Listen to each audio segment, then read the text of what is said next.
All right, so I don't know what I'm going to talk about today. There's so much going on. There's so much I could talk about. And because I'm having such a hard time just trying to narrow my mind in a particular direction, I thought I would go with this and just talk about, oh, look, my nails match today. Um, just talk about whatever comes up because I probably could pull anything from this book and I could speak to it wholeheartedly because there's so much going on. So let's see what we come up with today, and that is liberation. You shut up. I can talk about some liberation now, honey. It's more than just a concept. It's a powerful, exhilarating state of being. It's about breaking free from the chains of what no longer serves you and stepping into a realm where you can truly thrive. When you liberate yourself from toxic situations, whether they are relationships, jobs, or environments, you reclaim your power and potential. Um, and the meditation is I release what no longer serves me, embracing my freedom and welcoming the new possibilities of life.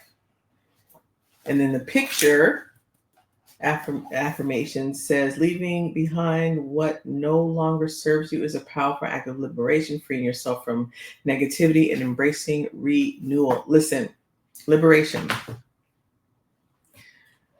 It does not always look the way you want it to look. It is a scary thing. Do you know how scary it is to liberate yourself?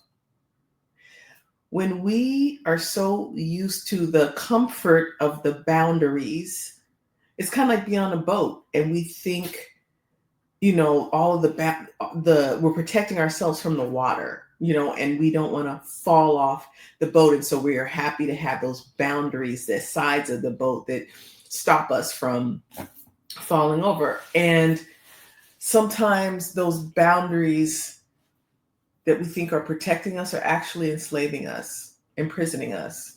Um, I can't even begin to say how scary things feel all the time. Like, oh my God, I've been at crossroads in this divorce process where if I go this way, ooh, there's lots of unknowns there. I don't know what will happen if this or that. If I go this way, ooh, there's lots of unknowns there too. The safest thing for me to do would have been just to stay.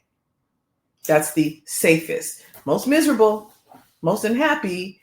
Absolutely the best way to assure that I never experience what I'm experiencing now is the exhilaration. And here's the other thing that I'm figuring out. Can you imagine what life would be like if you just went to life is like an amusement park, right? What would it be like if you just got on and the roller coaster just went like this? No ups, no downs, no like no experiences of like that take your breath away. Getting your breath taken away is not always something beautiful. Sometimes it's gutting, sometimes it's something else. But what would life be like if there were no ups and downs? Boring.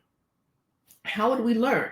How would we get to really, really know ourselves and what we're made of? How would we grow? How would we know we're growing? Right? Like if you are on the roller coaster the first time, you're like, and the second time you're like, okay, here it comes, here it comes. And you look at it different, you look at the ride differently. That's growth. And so liberation is about being free to be on the ups and down, understanding that it is an up and it is a down. It is not always up and it is not always down. Sometimes the roller coaster does look like this, just to give you a minute to catch your breath, but it's going to go up and it's going to go down again. That's life. And so I'm having this different relationship to this experience of this divorce, and as it gets closer and closer to the end of it, and I feel like, oh man, there's something else now. What's this now? What's that now?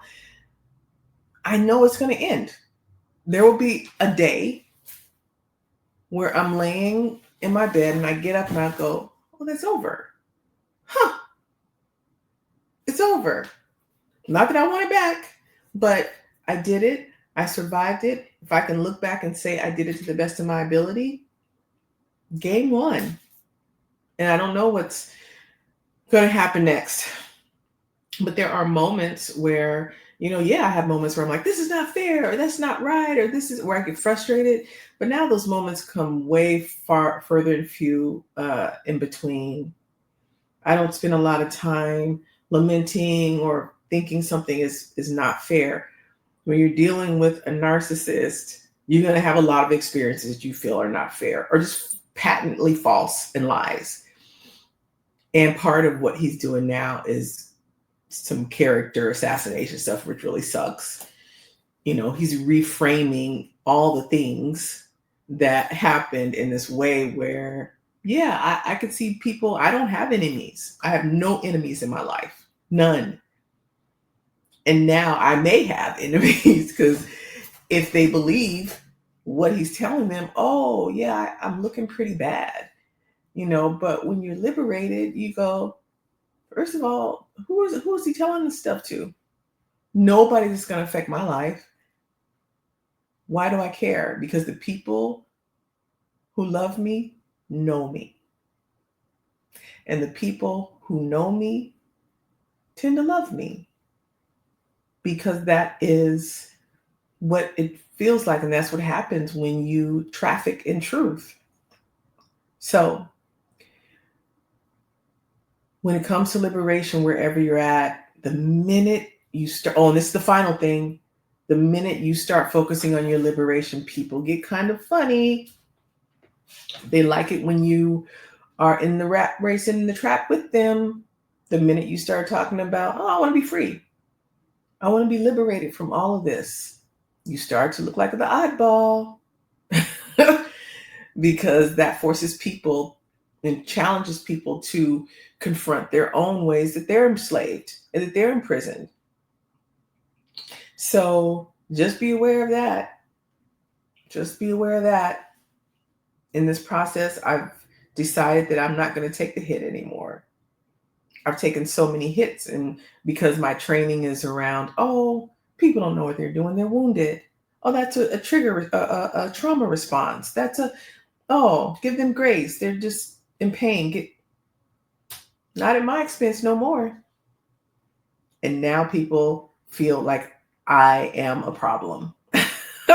I'm the problem now because I'm no longer willing to say, yeah, I'll fall on the sword. Look, I get it. I have more tools, not in a braggadocious way, but part of my job and my learnings and my teachings are about tools to be able to self-regulate.